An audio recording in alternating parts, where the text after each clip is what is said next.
Yes, good afternoon, officers. Time for today's current affairs video. Date 10th September 2025. Nice topics are there for today to be covered. So before we start, we are proud to announce that we are going to start another new batch on September 22nd. And what are the features of this course? It's a 2 years UPSC course.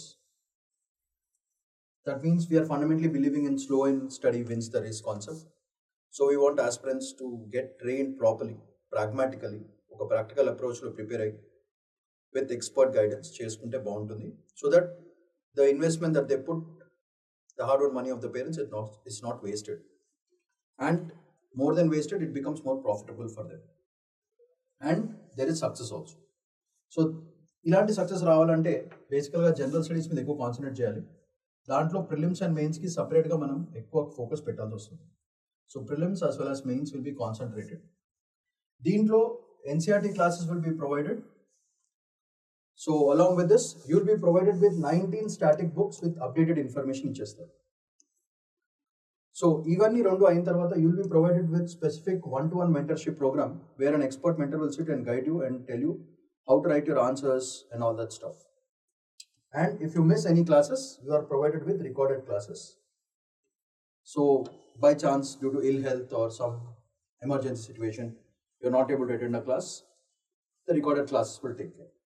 And apart from that, you will be provided with practice questions for both prelims as well as mains. రెండింటికి provide చేయడం జరుగుతుంది. ఇది కాకుండా ఇవన్నిటిని link చేసుకుంటూ linking all these things, we are going to provide you with current affairs classes. So you have to link the current affairs, the daily newspaper, magazines that you read. You should be able to connect with all this static material. So current affairs classes like the dynamic material, current affairs classes, dynamic, static books. So static and dynamic mixture, UPSC success. Simple. So batch is starting on September 22nd. See, please don't forget that date. And if you have any queries, you can call 8121119185 and or you can mail at shriramsias.com. So we at Shriram's IAS Hyderabad, we are starting this batch on September 22nd. Join fast, make your journey cool, happy ga, prashantanga chadukondi, success techukondi. So let's move on to the topics that we are going to cover today. So what are the topics for today? Let's have a quick glance. First, long march ahead to technological independence. Very important.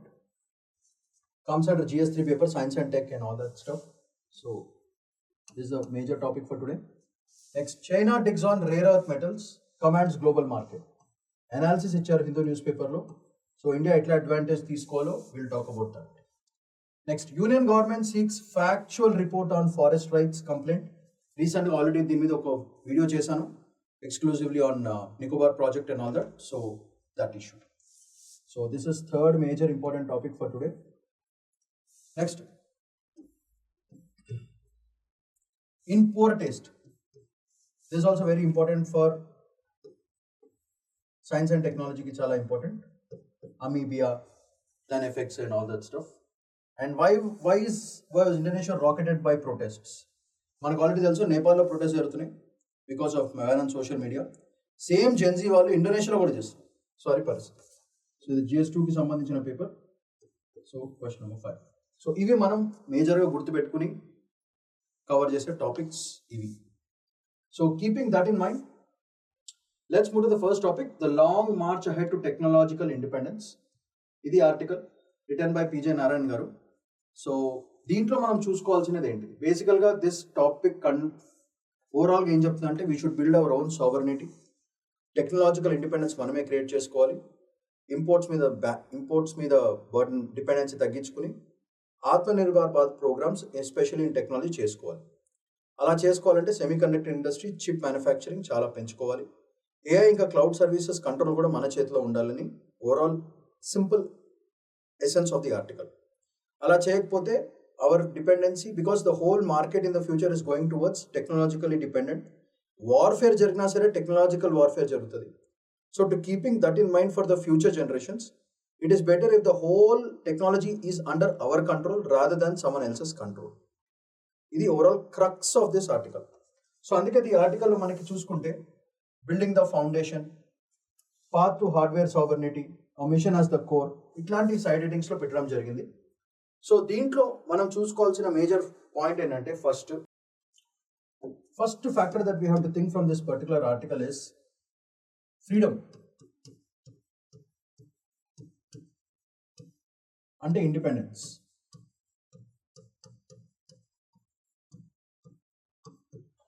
So అసలు article పరంగా చూసుకుంటే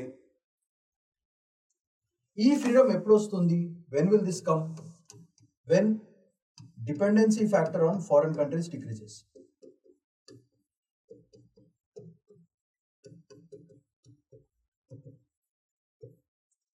ఇది తగ్గిపోవాలి. Foreign dependency తగ్గిపోవాలి అంటే best example for this is what you can do is think of this. For example కరెంట్గా మన operating systems అన్నీ కూడా it is being controlled by a foreigner. So అదే operating systems కనుక ఇండియా కంట్రోల్లోకి వచ్చింది అనుకోండి,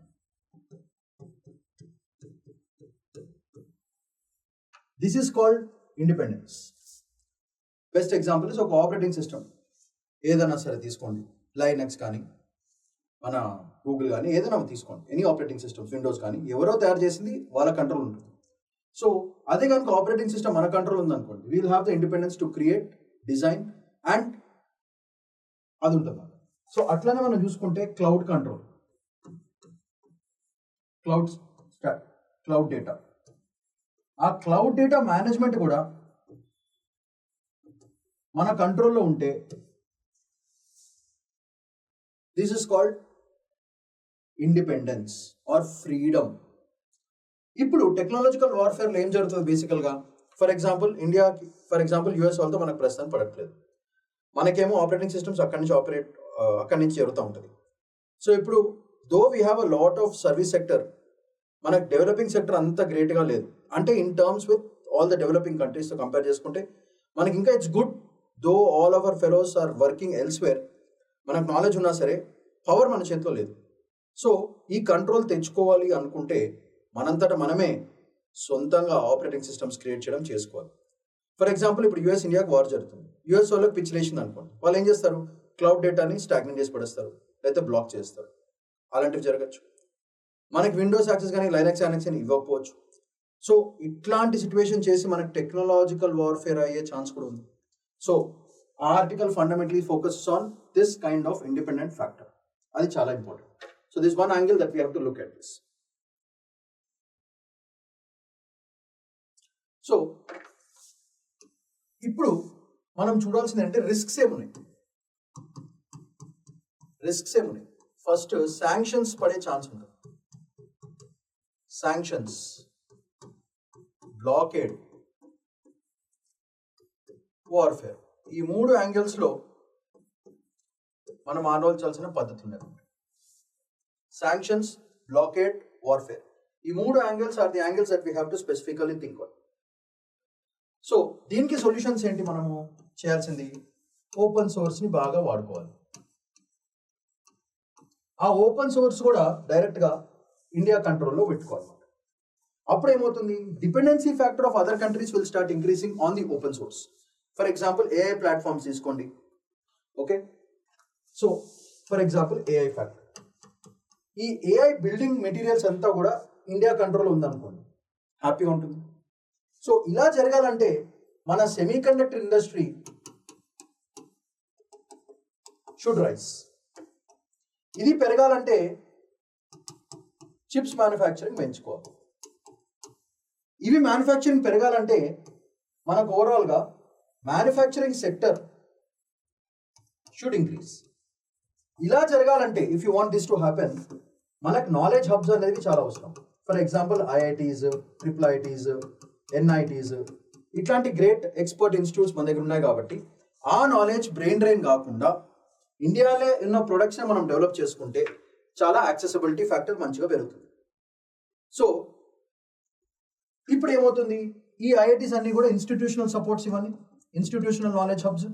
ఈ ఇన్స్టిట్యూషనల్ నాలెడ్జ్ హబ్స్ని మనం ఏం చేయాలంటే యూత్కి స్ప్రెడ్ చేయాలి.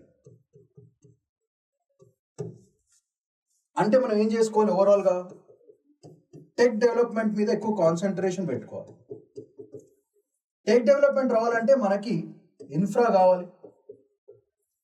ఇన్ఫ్రా కావాలంటే ఇన్వెస్ట్మెంట్ కావాలి.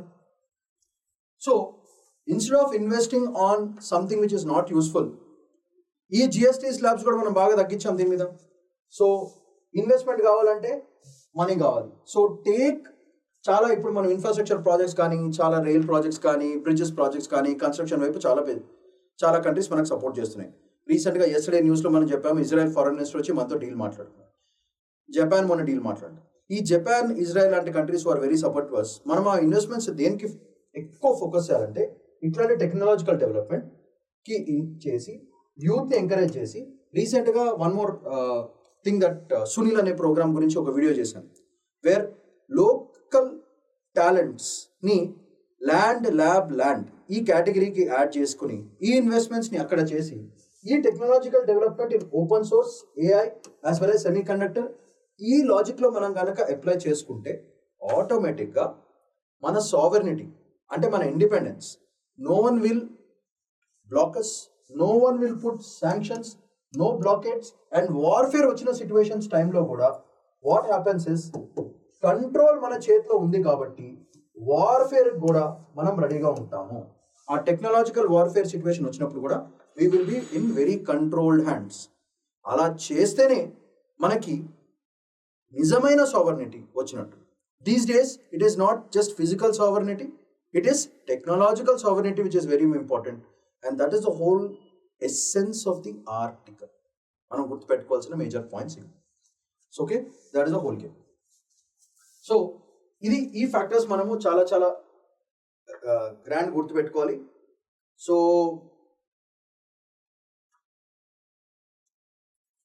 ఇది కాకుండా మనం ఇట్లాంటి వాటిలో ఏం చేసుకోవాలి, దాన్ని కొంచెం ఇండియనైజ్ చేసుకోవాలి, అప్పుడే కదా మనకు వచ్చేది. సో ఏఐని ఏం చేసుకోవాలంటే you have to train it for Indian languages. Indian లాంగ్వేజెస్కి ట్రైన్ చేసుకొని కంట్రోల్ మన చేతిలో పెట్టుకుంటే ఫస్ట్ డొమెస్టిక్గా బాగా వాడేస్తారు, అప్పుడు మన పైసలు కూడా బాగా పెరుగుతాయి. దెన్ ఈ సిస్టమ్ని తీసుకెళ్ళి మనం వేరే కంట్రీస్లో ఇంప్లిమెంట్ చేసాం అనుకోండి, based on their languages, controls, cloud అంతా మన చేతిలో ఉంటుంది. కస్టమర్స్ ఏమో త్రూ అవుట్ ద వరల్డ్ ఉంటారు. దానివల్ల dependency, just like how we are dependent on AI right now, Indian AI మీద వేరే కంట్రీస్ అన్ని కూడా డిపెండ్ అయిపోతూ ఉంటుంటే మన మార్కెట్ యాక్సెస్ పెరుగుతుంది. మన డిపెండెన్సీ అంటే వాళ్ళ డిపెండెన్సీ ఆన్ అస్, వేరే countries dependencies on us will increase. దానివల్ల గ్లోబల్ అవుట్స్టాండ్ అంటే we become the most powerful country. అలా అయినప్పుడు ఏమవుతుందంటే డిప్లొమాటిక్గా, రిసోర్స్ పరంగా, అన్ని విధాలుగా ఇండియాకి బెనిఫిట్ అయ్యి ఇండియా తొందరగా సూపర్ పవర్ అయిపోతుంది. దట్ షుడ్ బి ది ఆశ. ఇలా చేయాలంటే it's a long way ahead అని ఎందుకంటారంటే మనకు తెలుసు there are lot of diplomatic problems, movement problems, political problems, societal problems, huge population to maintain, మన డెమోక్రటిక్ డివిడెండ్ మెల్లమెల్లగా ఓల్డ్ కూడా అయిపోతుంది. That's another factor. ఈ ఫ్యాక్టర్స్ అన్నిటిని దృష్టిలో పెట్టుకుని ఒక బ్యాలెన్స్డ్ పాలసీ చేసుకుంటే ఫెంటాస్టిక్గా ఉంటుందని ఆర్టికల్ చెప్తుంది. The matter. సో దీంట్లో ఇది overall analysis of this article. దీంట్లో చూసుకుంటే మనకి పాయింట్స్ ఏంటి అనేది వెరీ ఇంపార్టెంట్. మీరు నోట్స్ రాయాలి కదా. So this is the notes I'm providing. దీంట్లో కొన్ని ఇంపార్టెంట్ పాయింట్స్ నేను అండర్లైన్ చేస్తాను. అవి మీరు మెయిన్గా ఒకసారి వీడియో చూసుకోండి, మళ్ళీ నేర్చుకోండి, అవన్నీ డ్రాఫ్ట్ చేసుకోండి. ఒకటి ఫర్ ఎగ్జాంపుల్ టెక్నాలజికల్ సావర్నిటీ అట్లాంటి వర్డ్ వాడాలి. ఫర్ క్లౌడ్ ఆపరేటింగ్ సిస్టమ్స్ ఇదొకటి. రిస్క్ ఆఫ్ ఎక్స్టర్నల్ మ్యానిపులేషన్ ఇదొక పాయింట్ మనం మెన్షన్ చేయాలి. Cyber attacks and economic disruptions అయ్యే ఛాన్స్ ఉంటుంది. సో ఇది మనకి బేసికల్గా టెక్నాలజికల్ సావరెనిటీ మీద కొట్టాల్సిన పాయింట్స్. నెక్స్ట్ మనం ఆడాల్సింది ఓపెన్ సోర్స్ మోడల్. మనకి ఫ్రేమ్వర్క్స్ లైక్ లైనక్స్, ఆండ్రాయిడ్ ఫోక్స్ ఇవన్నీ కూడా ఇండియా తయారు చేసుకుని ఇట్స్ ఓన్ సెక్యూర్ నెట్వర్క్ మనం క్రియేట్ చేసుకోవాలి. దానికి లోకల్ టీమ్స్ మనం ఇన్షూరెన్స్ చేసుకోవాలి. ఇలా చేసుకోవాలంటే ఇన్నోవేషన్, ట్రస్ట్ అన్నీ చేసుకోవాలి. And majorly home grown digital system. So ఇలా this is very useful for our Atmanirbhar Bharat. ఈ ప్రోగ్రామ్ ని మనం ఆ మిషన్ అకంప్లిష్ చేసినట్టు ఉంటుంది. ఇది కాకుండా hardware sovereignty, software sovereignty is okay, but hardware sovereignty, ఈ హార్డ్వేర్ రావాలంటే మ్యానుఫ్యాక్చరింగ్ సెక్టర్ పెరగాలి. నాట్ జస్ట్ సాఫ్ట్వేర్ అనే కాదు, బట్ హార్డ్వేర్ అంటే మనకి బేసికల్గా చిప్ డిజైన్ వెరీ ఇంపార్టెంట్. ఈ చిప్ డిజైన్ చేసిన తర్వాత మనం సప్లై చైన్ మెకానిజమ్స్ కూడా ఆలోచించుకోవాలి. So strong supply chain management is also very important. So దీనివల్ల ఒక long term technological independence factor మనకు క్రియేట్ అవుతుంది. And future dependence on foreign companies భయంకరంగా తగ్గిపోతుంది. సో ఎకోసిస్టమ్ డెవలప్ చేయాలంటే మనము public private sectors, startups, more institutional setups, knowledge హబ్స్తో link పెట్టుకుని intellectual property rights creation, copy rights issues, ఇవన్నీ కూడా strong judicial system is also very much required for making sure these kind of things are working out very nicely. ఇలా చేసుకుంటేనే బాగుంటుంది. And ఫైనల్గా society and politics సపోర్ట్లో చూసుకుంటే investment and proactive government policy, public procurement చేయాలి, research funding చేయాలి, and tech friendly regulations create చేసుకోవాలి. దానివల్ల indigenous innovation పెరుగుతుంది, నేషనల్ కాన్ఫిడెన్స్ పెరుగుతుంది, డిజిటల్ థ్రెట్స్ ఏమైనా ఉంటే అవి మనం ట్యాకిల్ చేయొచ్చు. ఇలా చేసుకుంటే బాగుంటుందని ఓవరాల్గా ఆర్టికల్లో నారాయణ గారు చెప్పిన మాటలు. సో దీంట్లోంచి మనం వచ్చే పాసిబుల్ క్వశ్చన్స్ ఏంటిదో ఒకసారి చూద్దాం. First you have to talk about that important ఎస్ఏకి చాలా ఇంపార్టెంట్, ఇది ఎస్ఏకి చాలా ఇంపార్టెంట్. ఎస్ఏ పరంగా చూసుకుంటే very important factor is technological sovereignty. దీని మీద పెద్ద ఎస్ఏ వచ్చే ఛాన్స్ ఉంటుంది. Second, chip manufacturing. ఇది మనకి వాట్ ఆర్ ద హిండ్రెన్సెస్, దీని మీద ఒక మెయిన్స్ క్వశ్చన్ వచ్చే ఛాన్స్ ఉంటుంది. అండ్ ఫైనల్గా AI Indian languages and export model. ఈ పరంగా మనకి బేసికల్గా మెయిన్స్ మీద వచ్చే concentration. All these topics for mains is also for mains చాలా చాలా important. So AI India language programme, export model, దీంట్లో కొంచెం మనం వాడాల్సింది NLP programs, neuro linguistic programme, AI. ఈ రెండింటిని ఎట్లా లింక్ చేస్తాం యూజింగ్ మెషిన్ లాంగ్వేజెస్, ఇవి ఎట్లా చేస్తాం అనేది ఓవరాల్గా possible questions that they can ask from your UPSC act. So that is a whole point. So ఈ ప్రాసెస్లో మనం what are the possible questions which can come I have discussed, important notes I have given, దాంట్లో important points పెట్టాను, star పెట్టాను, అవి పెట్టుకోవాలి. And finally the whole analysis of this article I have given. So the article is this one, the long march ahead of technological independence అనే article మీద complete analysis has been done. And you start working on the video as well as the points which I have mentioned, and that makes, and keep a notes for it. ఒక 10 points study చేసుకోండి. దానివల్ల ఏమవుతుందంటే ఆ 10 points మనం ఎక్కడ కావాలంటే అక్కడ వాడుకోవచ్చు. That should be the angle of preparation. Very important article for today. మన క్యూట్ నేబర్ చైనా స్టాటిస్టిక్స్ అన్ని ఇచ్చారు. China digs in on rare earth, commands global market. Rare earth metals, the most important resource right now in the whole world. Lithium, gallium, indium, all these are very core rare earth metals. ఇంకా చాలా ఉన్నాయి. So ఈ మార్కెట్ని మనం access చేసుకోవాలి. గట్టిగా మాట్లాడితే అసలు రష్యా యూక్రెయిన్ వార్ యాంగిల్ కూడా ఆయిల్ గీలు పైప్ లైన్ అంటున్నారు, కానీ more than that in my opinion it is an access for rare earth minerals, because Ukraine is a hub of rare earth metals కి hub అది. అందుకే US వాళ్ళు చాలా నైస్గా ఈ యూక్రెయిన్ యాంగిల్ రష్యా యాంగిల్ పెట్టుకొని, అంటే రష్యాని గన్ను పెట్టుకున్నట్టు పెట్టుకొని, వీళ్ళెళ్ళి ఏదో మంచోళ్ళలాగెళ్ళి యూక్రెయిన్తో మాట్లాడి నేను రష్యాతో సెట్ చేస్తా అని బాల్ గేమ్ ఆడి ఓవరాల్గా యూక్రెయిన్లో ఉన్న రేర్ ఎర్త్ మెటల్స్ అన్నీ లాగేద్దామని యుఎస్ ఐడియా. ఈ గేమ్ ప్లాన్లో ఇండియా ఆ రేర్ ఎర్త్ మెటల్ కారిడార్ నుంచి యాక్సెస్ తెచ్చుకుంటే చాలా చాలా బాగుంటుంది. లేకపోతే మన dependency on China will increase. Already China వాళ్ళు ఖతర్నాక్ మైనింగ్ న్యూ ఇన్ఫ్రాస్ట్రక్చర్ డెవలప్ చేసి అక్కడ రేర్ ఎర్త్ మెటల్స్ గుంజుతున్నారు. అట్లని ఎస్పెషల్లీ ఇన్నర్ మంగోలియాలో పిచ్చిగా రిఫైనింగ్ చేసి best methods they are using to mine all the rare earth metals. Because finally ఈ rare earth metals మన smart ఫోన్స్కి, chip మ్యానుఫ్యాక్చరింగ్కి, ఈవీస్కి చాలా చాలా ఇంపార్టెంట్. ఇది overall crux of the article. So దీంట్లో మనకి first angle that we have to understand here first part ఏంటంటే చైనా డామినెన్స్.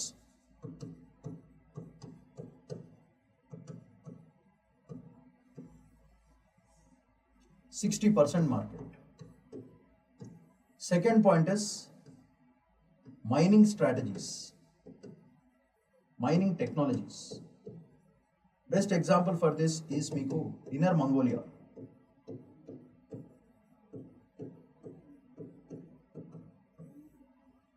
సో ఈ చైనా డామినెన్స్ వల్ల ఈ 60% రేర్ ఎర్త్ మెటల్స్ వల్ల ఏమవుతుందంటే ఎక్స్పోర్ట్ కంట్రోల్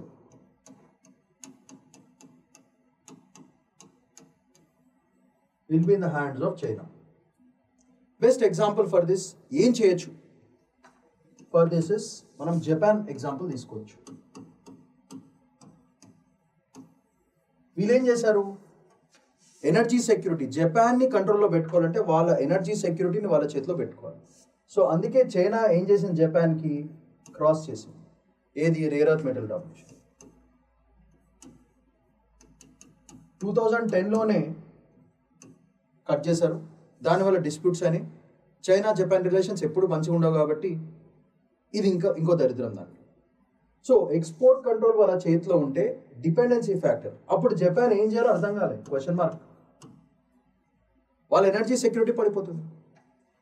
ఇప్పుడు ఇండియా పరంగా చూసుకుంటే ఏం చేయాలి, ఎక్స్పోర్ట్ కంట్రోల్ వీళ్ళ చేతిలో ఉంది, సో ఇంపోర్ట్ కంట్రోల్ మన చేతిలో ఉంది.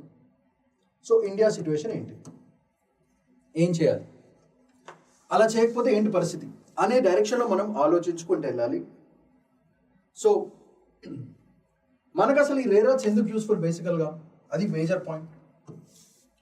రేర్ ఎర్త్ మెటల్స్ ఇది మన మ్యానుఫ్యాక్చరింగ్ ఇండస్ట్రీకి చాలా యూస్ఫుల్, ఎలక్ట్రికల్ వెహికల్స్కి చాలా యూస్ఫుల్, న్యూ టెక్నికల్ ప్రోడక్ట్స్కి చాలా యూస్ఫుల్. ఇవన్నిటికి యూస్ఫుల్ కాబట్టి ఇండైరెక్ట్గా మన ఎనర్జీ సెక్యూరిటీకి చాలా యూస్ఫుల్. ఈవీస్లో వాడుతున్నారు, దాన్ని మెల్లగా డిఫెన్స్లో వాడతారు.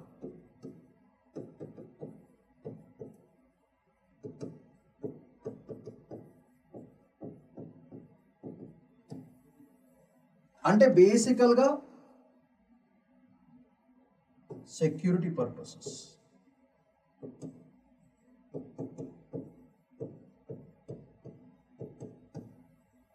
ఈ సెక్యూరిటీ ఎనర్జీ యాంగిల్ మనకి ఇండియాకి అవసరమా లేదా, వెరీ యూస్ఫుల్. ఇలా కావాలంటే మన dependence on China will increase. ఇది మన కరెంట్ పరిస్థితి బేసికల్గా. సో అప్పుడు ఏం చేయాలి మనము,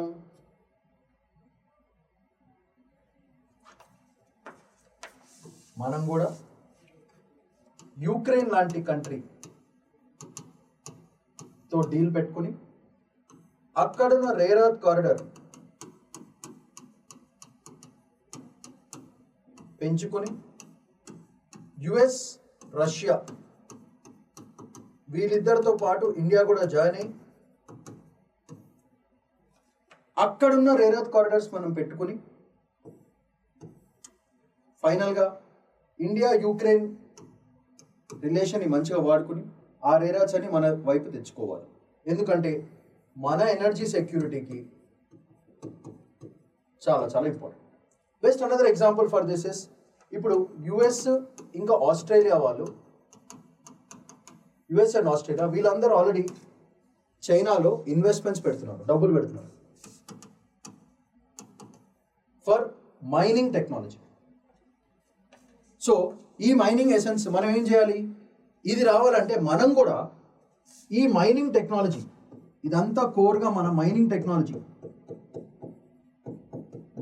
టెక్ మీద ఎక్కువ కాన్సన్ట్రేషన్ పెట్టాలి. We have to give more importance to this mining technology.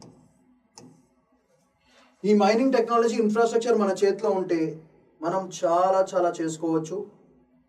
Okay, ఇది కాకుండా మనకి మేజర్గా జనానికి కరెంట్గా ఈవీస్ కంటే ఎక్కువగా మనకి స్మార్ట్ ఫోన్స్.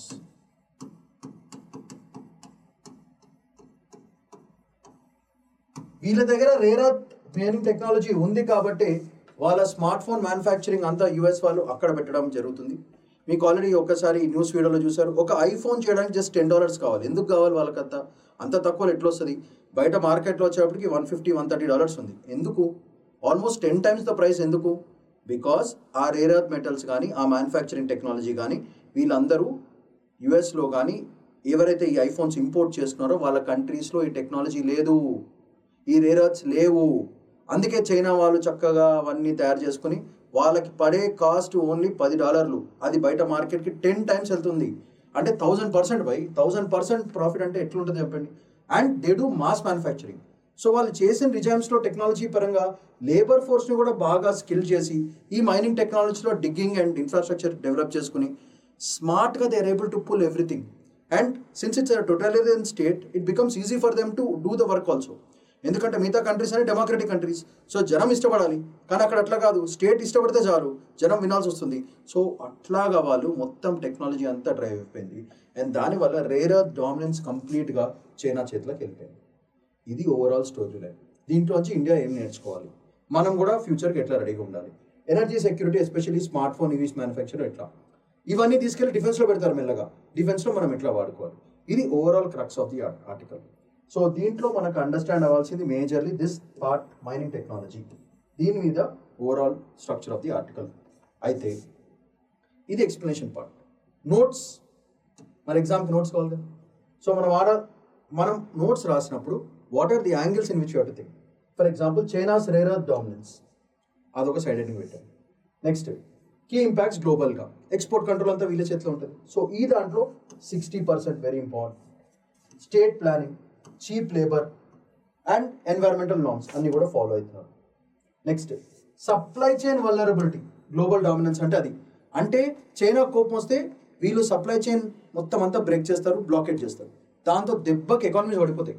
సో ఏమవుతుంది, వేరే కంట్రీస్కి చైనా అంటే భయం పుట్టుకొస్తుంది. Because their energy security is dependent upon China's wish and will. So countries will start playing on the whims and fancies of China. అది మాత్రం ఆ పరిస్థితి వస్తుంది.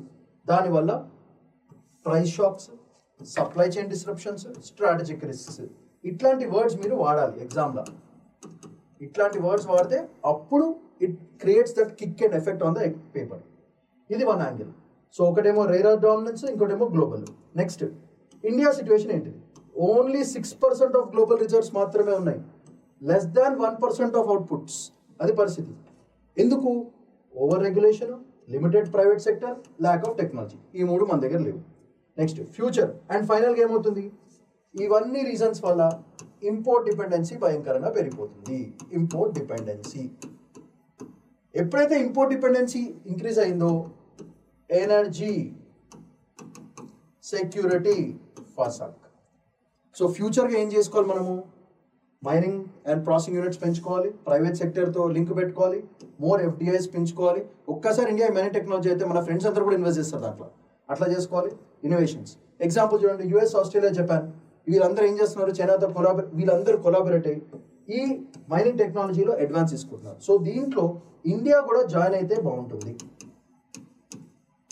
ఎందుకంటే India Australia we have a good relation, India Japan good relation. ప్రస్తుతానికి US బాగాలేకపోయినా India US ఎట్లైనా partnership చేస్తారు. దేని మీద డిఫైన్ చేసుకోవాలి, refining, magnet, value chain facilities డొమెస్టికల్గా పెంచుకునేటట్టు మనం చేసుకోవాలి. ఇలాంటి పాయింట్స్ మీరు ఎగ్జామ్లో రాయాలి. సో స్ట్రాటజిక్ అడ్వాంటేజెస్ చేసుకుంటే ఏమవుతుంది, మనకి డిఫెన్స్కి, ఈవీస్కి, ఎలక్ట్రానిక్స్కి, రెన్యూబుల్ సెక్టర్స్కి చాలా చాలా యూస్ఫుల్. అండ్ మనకి ఇన్వెస్ట్మెంట్స్ భయంకరంగా పెరుగుతాయి, మనం కూడా ఎక్స్పోర్ట్ కాంపిటేటివ్నెస్ పెంచుకోవాలి. దీనివల్ల ఏమవుతుంది, మన ఆత్మనిర్భర్ భారత్, జాబ్స్, టెక్నాలజీ, లీడర్షిప్లో మనకి పుంజుకొచ్చే ఛాన్స్ ఉంది. ఇట్లాంటి పాయింట్స్ మనము యాంగిల్స్ ఆలోచించాలి. So look at the angles, advantages for India, situation, opportunities, rare earth dominance, global impacts, export control. ఈ ప్రాసెస్లో మనం ఆలోచించుకుని మనం ఈ ఆర్టికల్ని, ఇది ఎక్స్ప్లెనేషన్ పార్ట్, మీరు జాగ్రత్తగా చూసుకోండి. సో ఈ ఆర్టికల్ని మనం బాగా వాడుకోవాలన్నమాట. సో దీంట్లో మనం చూసుకోవాల్సిన అదర్ ఇంపాక్ట్స్ ఏంటంటే, ఆటోమొబైల్స్ అండ్ ఈవీస్ మనకి ఎక్కడెక్కడ పనికొస్తాయి, ఎలక్ట్రానిక్స్ ఎట్లా పనికొస్తాయి, రెన్యూబుల్ ఎనర్జీ ఎట్లా వస్తుంది, డిఫెన్స్ అండ్ ఏరోస్పేస్ ఎట్లా వస్తుంది, మెడికల్ డివైస్ అండ్ మిషన్ ఎట్లా పనికొస్తుంది, everything I mention. For example చూడండి, ఆటోమొబైల్స్ అండ్ ఈవీస్ చూసుకుంటే మోటార్స్కి, బ్యాటరీస్కి, సెన్సర్స్కి చాలా చాలా ఇంపార్టెంట్. సో సప్లై షాక్ అంటే అక్కడి నుంచి రావాల్సిన సప్లై షాక్ పడ్డదంటే ఈ సెక్టర్స్ అన్ని ఫసాక్. ఎలక్ట్రానిక్స్లో smart phones, computers, semiconductors shortages పడ్డాయంటే ఇది బిస్కెట్ అయిపోతుంది.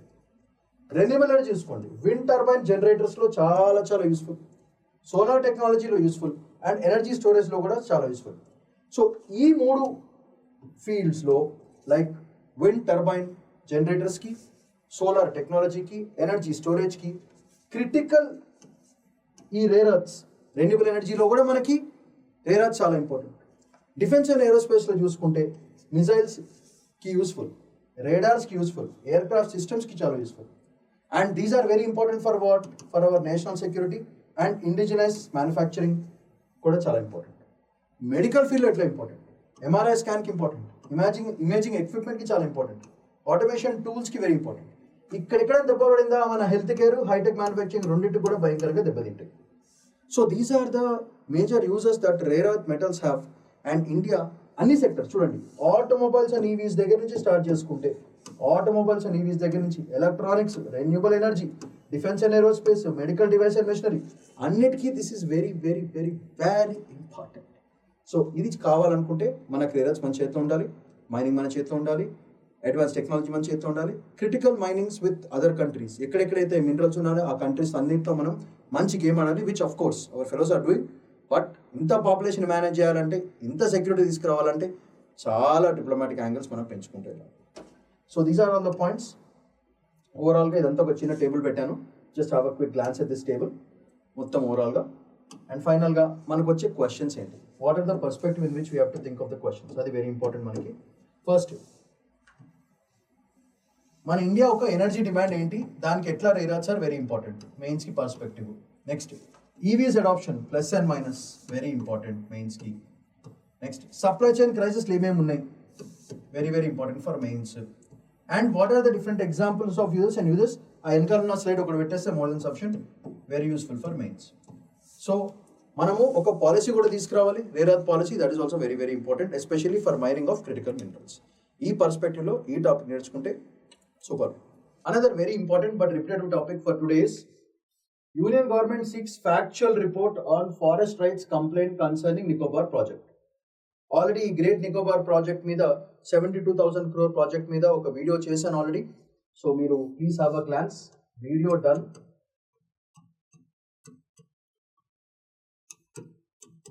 చెక్ చేసుకోండి ఒకసారి,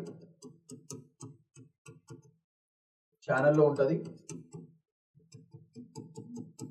గ్రేట్ నికోబార్ ప్రాజెక్ట్ అని కొట్టండి, నికోబార్ ప్రాజెక్ట్ అని కొడితే మీకు మొత్తం డీటెయిల్స్ ఆఫ్ దిస్ ప్రాజెక్ట్, దాంట్లో almost 135 square kilometres of forest కవర్ని తీసేయడం, గ్రామ సభని వాడుకోకపోవడం, షాంపెన్ ట్రైబ్స్ అనే దాని మీద కూడా కొట్టాను. సో షాంపెన్ ట్రైబ్స్,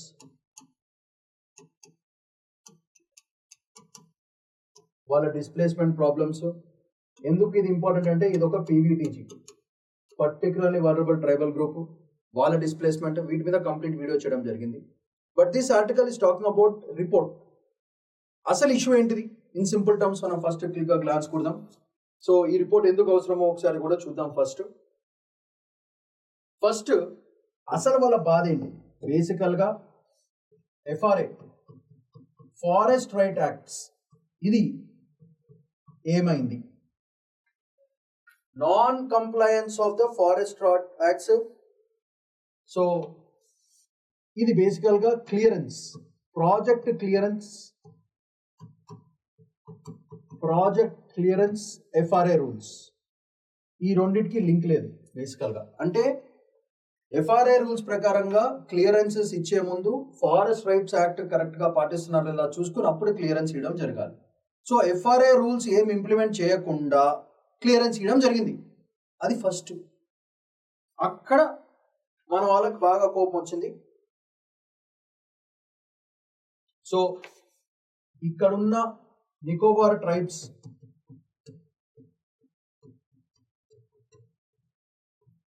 వీళ్ళు క్లెయిమ్ చేయడం ఏంటంటే, ఈ నికోబార్ ప్రాజెక్ట్కి క్లియరెన్స్ లేకుండా, ఫారెస్ట్ రైట్స్ యాక్ట్ ఏమి పాటించకుండా క్లియరెన్స్ ఇచ్చేశారని ఫస్ట్, అది మేజర్ ఇష్యూ. సో దీనివల్ల వచ్చే రిస్క్స్ ఏంటి,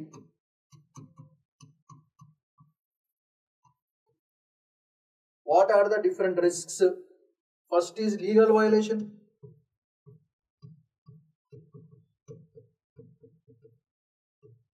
ఎఫ్ఆర్ఏ నాట్ బీయింగ్ ఫాలోడ్, అది first legal violation. Second problem ఏంటి, tribal displacement, especially PVTGs like Shompen tribe, Nicobaris tribe, ఇట్లాంటి ట్రైబ్స్ యొక్క డిస్ప్లేస్మెంట్ అదొక పెద్ద ప్రాబ్లం. నెక్స్ట్, ఆ ప్రాజెక్ట్ క్లియరెన్స్ లో 135 square kilometres of forest land will be cleared. అంటే this leads to what? Ecological harm.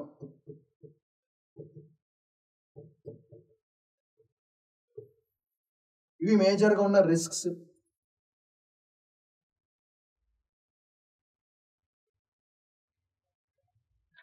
So ఈ topic అసలు what is it in terms అంటే, దీంట్లో ఒక మేజర్ ఇష్యూ ఏంటంటే గ్రామ సభ, ట్రైబల్ గ్రామ సభ అండ్ కాన్సెంట్ వాళ్ళు ఒప్పుకున్నారా లేదా, that is also not being followed. అసలు బేసికల్గా గ్రామ సభ అని అసలు పట్టించుకోకుండా వెళ్ళిపోయారు. దీనివల్ల వచ్చే ప్రాబ్లం ఏంటి? లైవ్లీహుడ్ అంటే వాళ్ళ బ్రతుకుదర.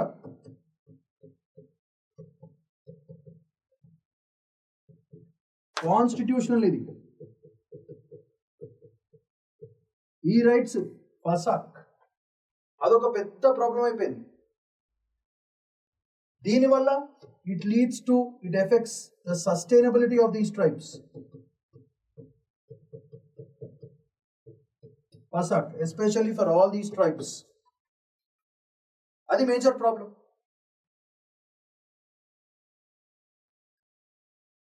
ఇది కాకుండా ఇంకొక పెద్ద ప్రాబ్లం వీళ్ళ ఫేస్ చేస్తున్న ఇంకొక డేంజరస్ ప్రాబ్లం ఏంటంటే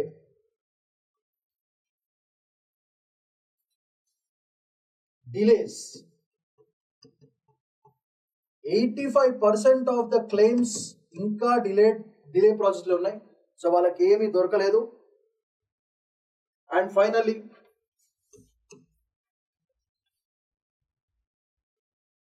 రికగ్నిషన్.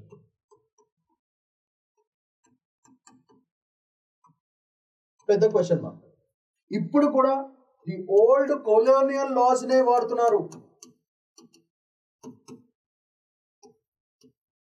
కొత్త భారతీయ న్యాయశాస్త్రం వచ్చినా సరే వీళ్ళకి మాత్రం కావాల్సినవన్నీ జరగట్లేదు. అదొక పెద్ద ప్రాబ్లం అయిపోయింది.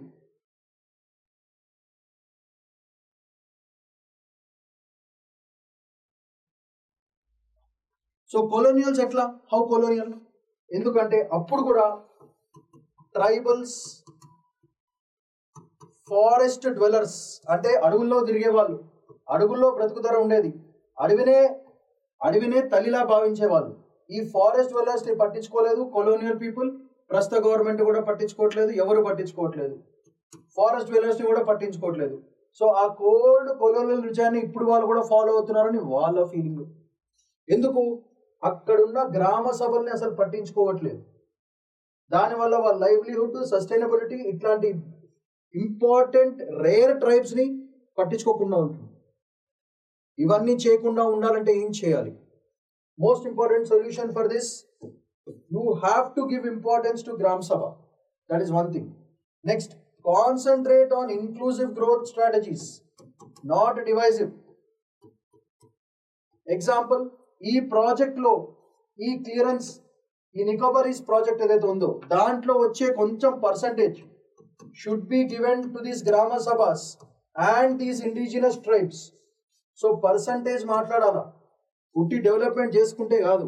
ఆడ నుంచి రిసోర్సులు వాడుకుంటున్నారు కాబట్టి ఆ రిసోర్స్ ఇన్నాళ్ళు కాపాడినందుకు అక్కడి నుంచి వచ్చే దాంట్లో కొంచెం కమిషన్ అన్న, పర్సంటేజ్ అన్న ఈ గ్రామ సభ జనాలకి, ఇక్కడున్న జనాలకి వెళ్ళాలి ఫర్ దేర్ ఓన్ బెటర్మెంట్. అప్పుడేమవుతుంది? ఫారెస్ట్ ని కాపాడుకున్న వాళ్ళు జనం ఉంటారు, డెవలప్మెంట్ కూడా బాగుంటుంది. So it is a balance between development and rights. So you have to create a balance between development versus కాదు and rights.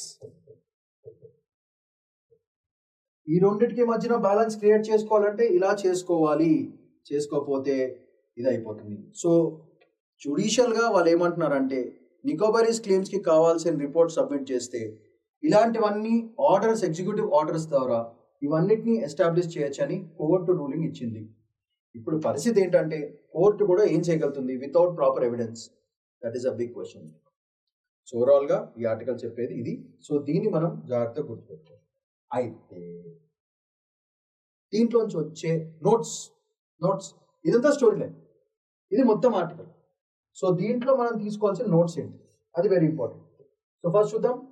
Non settlement of forest rights, FRA, FASAC, consent not there, protections not there. August 22 law certificates claimed rights were settled, but the council maintained that the process అసలు జరగలేదు.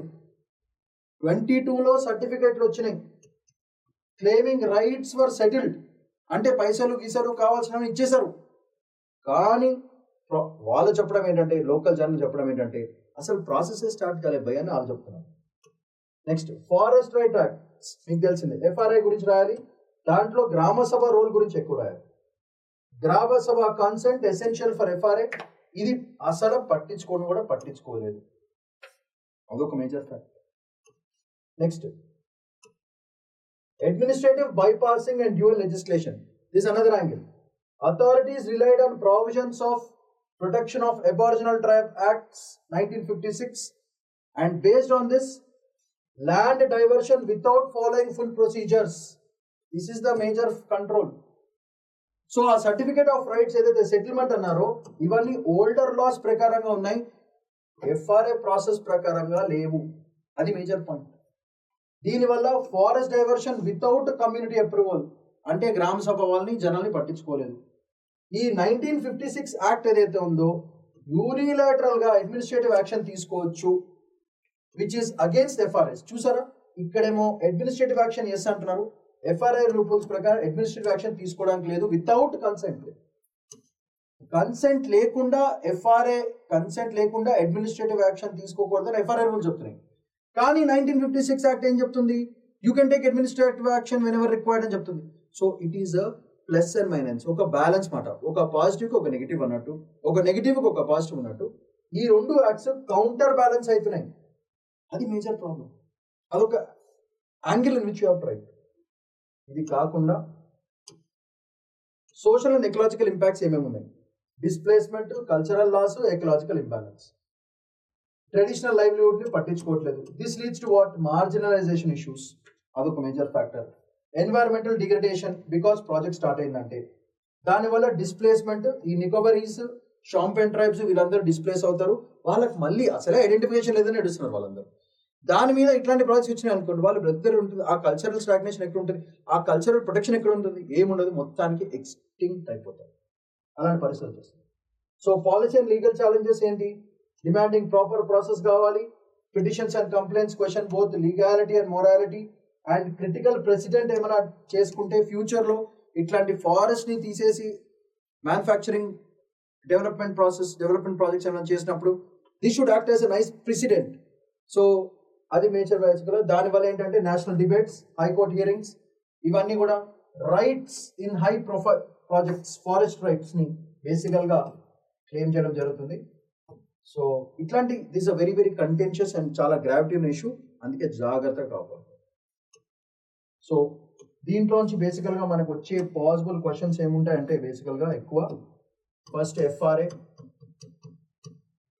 Second historical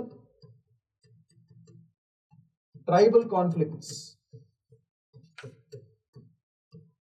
pre independence, post independence. Next tribal leaders,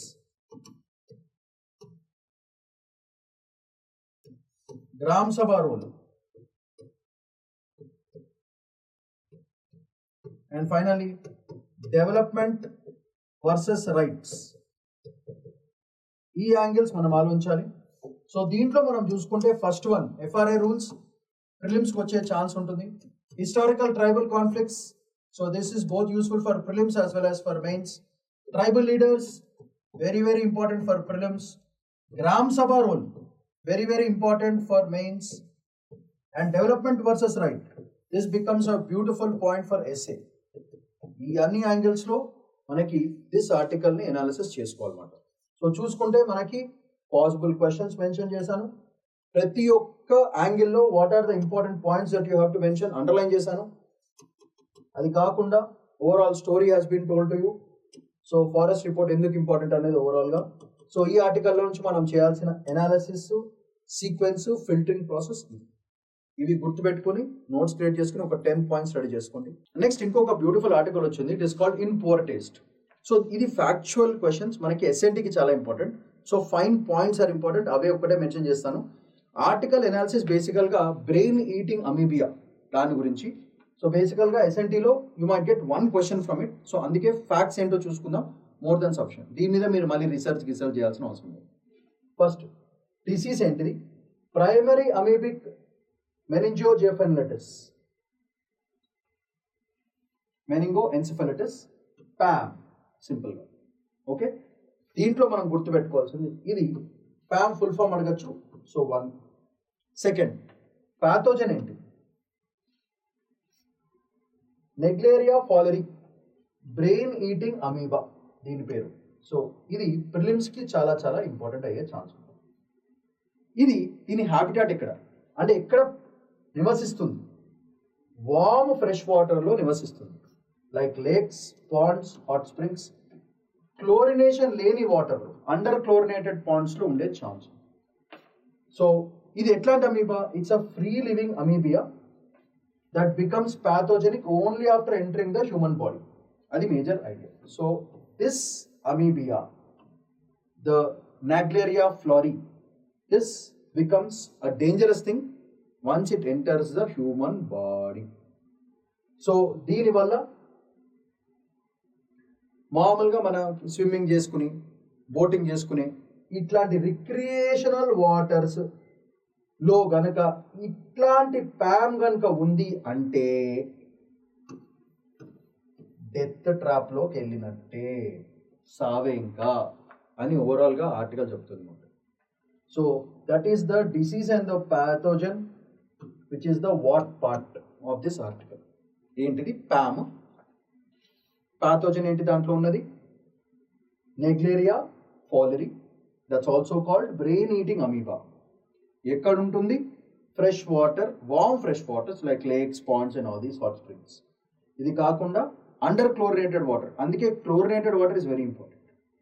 జనరల్గా ఇట్లాంటి recreational waters, boating, swimming వెళ్తారు కదా, అది కనుక ఈ PAM, దాని ప్యామ్, ఈ ప్యామ్ కనుక దాంట్లో ఉందంటే పసా. సో ట్రాన్స్మిషన్ పాత్వే ఎలా జరుగుతుంది? హౌ? ఫస్ట్ దీంట్లో మనం గుర్తుపెట్టుకోవాల్సింది అంటే నేసల్ ప్యాసేజెస్, ముక్కులోకి వాటర్, మనం స్విమ్మింగ్ చేసినప్పుడు నీళ్ళు నోట్లోకి వెళ్తాయి, ముక్కులోకి వెళ్తాయి, అట్లా it moves into the olfactory nerves. Next it crosses the cribriform plate, invades the olfactory bulbs of the brain. Olfactory బ్రెయిన్లోని ఆల్ఫాక్టరీ నర్వ్స్ కనుక బ్రేక్ అని అనుకోండి, మన బ్రెయిన్ పనిచేయదు, బ్రెయిన్ డెడ్ అయిపోతుంది. అది basic problem. So infection does not occur by drinking water, only through nasal entry. That is the best part. So this has a scope for prelims question. So ఈ PAM disease జరగాలంటే నీళ్లు తాగచ్చా, నీళ్లు తాగితే disease వస్తుందా, లేకపోతే ముక్కులోకి నీళ్ళు వెళ్ళాలా అనేది ఓవరాల్గా ఐడియా. సో ఈ డిసీజ్ రావాలంటే ముక్కులోకి వాటర్ వెళ్ళాలా, అది వెరీ ఇంపార్టెంట్. సో దానివల్ల స్విమ్మింగ్ డేంజరస్ అయిపోతుంది, డైవింగ్ డేంజరస్ అయిపోతుంది, వాటర్ స్పోర్ట్ డేంజరస్ అయిపోతుంది because of this unsafe waters. So ఇట్లాంటి వాటర్స్లోకి మనం దిగినప్పుడు ప్యామ్ ఉంటుంది అని ఒక్కసారి మనం గుర్తుపెట్టుకోవాలి. సో దీంట్లో pathogenicity why it is severe? Because amoeba uses amoebostomes to literally bite and consume the brain cells. అది major factor for prelims. So ఈ పార్ట్ అమీబియోస్టోమ్స్ ఇది చాలా చాలా ఇంపార్టెంట్. ఇవి ఏం చేస్తాయి? బ్రెయిన్కి వెళ్ళి బ్రెయిన్ సెల్స్ని తినేస్తాయి. అండ్ చేసిన తర్వాత it releases these enzymes like protease, phospholipases, pore forming proteins, and ఏమవుతుందంటే brain టిష్యూని తినేస్తాయి. It eats, it secretes, it bites and consumes. So this part is very very dangerous. ఎందుకు దాని సివియారిటీ? బ్రెయిన్ సెల్స్ని తినేస్తుంది, enzymes, proteases like proteases, phospholipases ఇవన్నీ కూడా release చేసేస్తుంది. దానివల్ల tissues మొత్తం డిజాల్వ్ అయిపోతుంది. Instead of feeding on bacteria it consumes the neurons and the glial సెల్స్ని కూడా తినేస్తుంది. ఫీడింగ్ వాటి మీద అక్కడున్న బ్యాక్టీరియా తినేయడం కంటే డైరెక్ట్గా న్యూరాన్స్ని గ్లయల్ సెల్స్ని తినడం స్టార్ట్ చేస్తుంది. అంటే ఏమవుతుంది? న్యూరాన్స్ గ్లయల్ సెల్స్ని తినేస్తుందంటే సెల్యులార్ డిస్ట్రక్షనే కదా. దాని న్యూట్రిషన్ గురించి ఈ బ్రెయిన్ టిష్యూని తినేస్తుంది.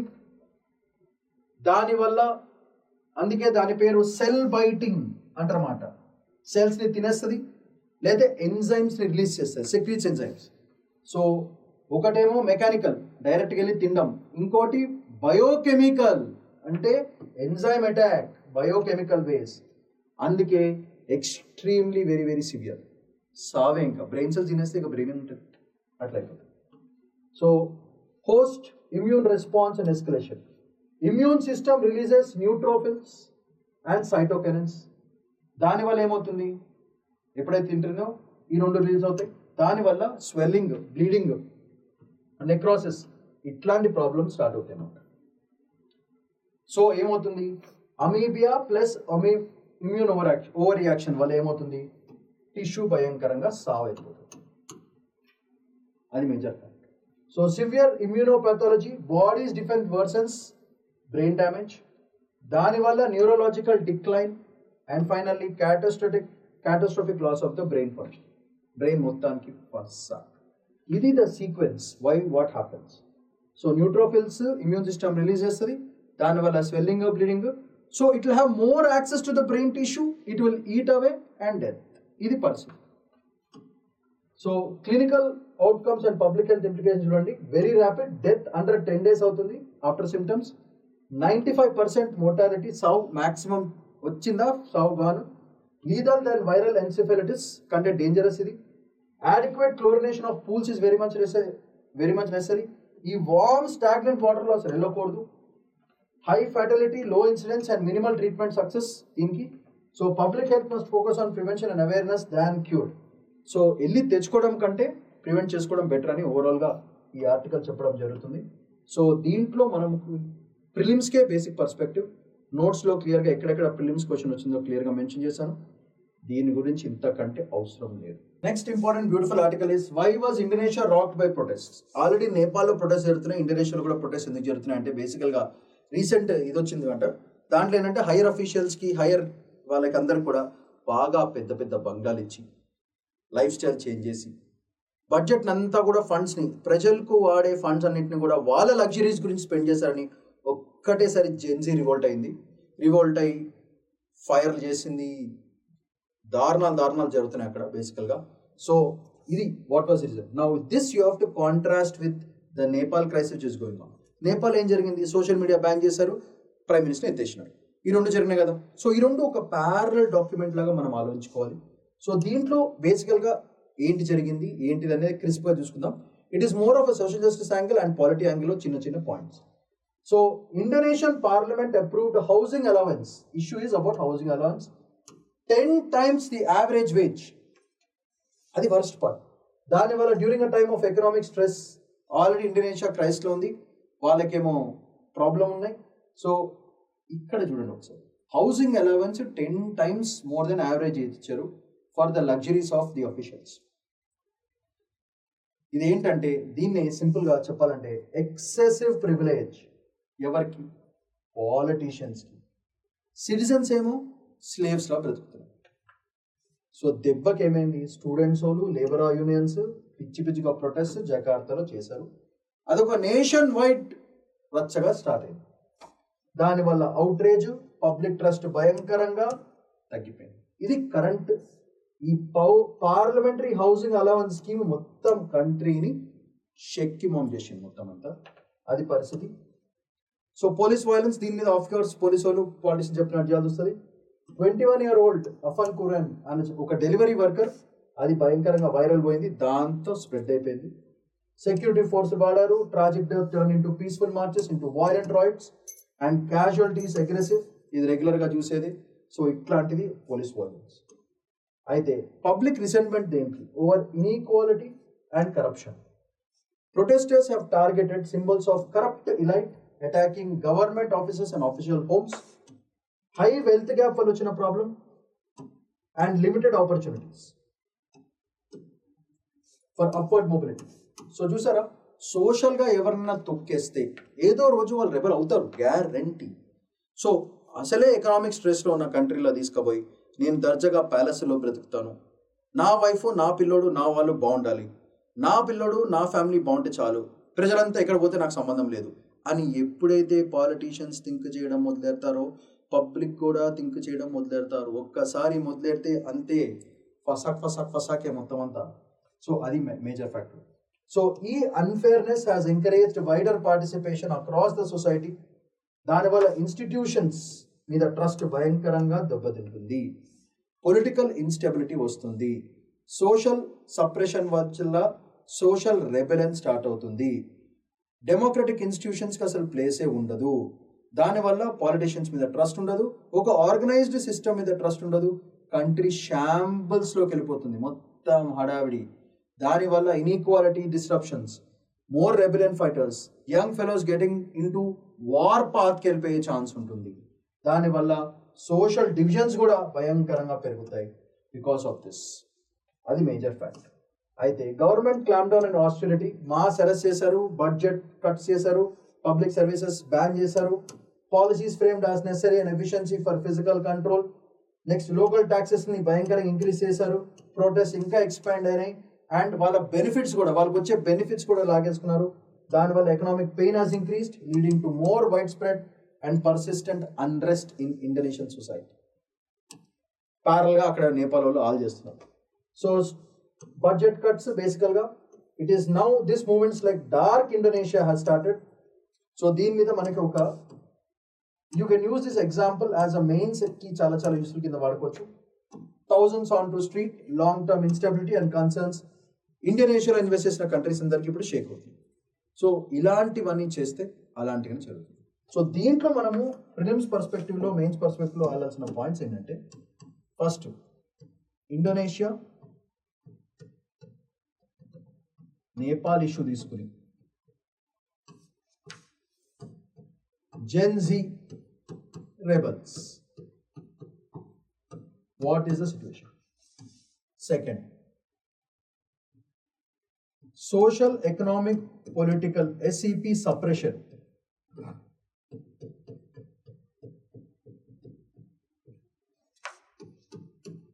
Pre-independence, post-independence, world wars,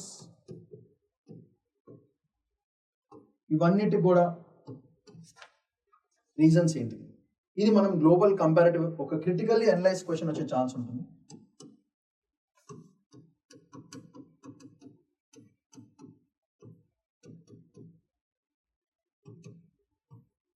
mains పర్స్పెక్టివ్లో చాలా చాలా ఇంపార్టెంట్.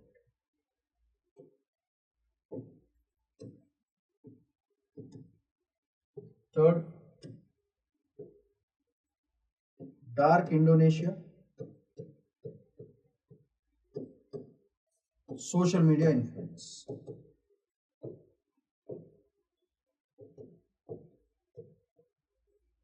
ఇది మనకి నేపాల్ యాంగిల్లో వాడాలి, ఇండోనేషియా యాంగిల్ వాడాలి. Because that video went viral, Indonesia shaking. Because the video went viral in Nepal, governments stability. అంటే ఓవరాల్గా చూసుకుంటే this articles, all these things are results of the great fourth estate. అంటే మీడియా దాని ఒక పాజిటివ్స్ ఏంటి, negatives ఏంటి అనేది ఒక క్వశ్చన్ వచ్చే ఛాన్స్ ఉంది. ఎస్ఏకి చాలా చాలా important. Because if you observe the whole world, there are lot of rebels, there are lot of fightings, there are lot of instability. ఇలాంటివన్నీ సిచ్యువేషన్స్లో మనకి యూపీఎస్సీ యాంగిల్లో ఎస్ఏ వచ్చేచ్చా, more than a mains question or a prelims question coming, ఎస్ఏకి scope ఎక్కువ. ఆ direction వాళ్ళు ఉంచుకుని నోట్స్ ప్రిపేర్ చేసుకుంటే more than sufficient. So that's all for today. Shamant Paidipuna signing off. Bye bye.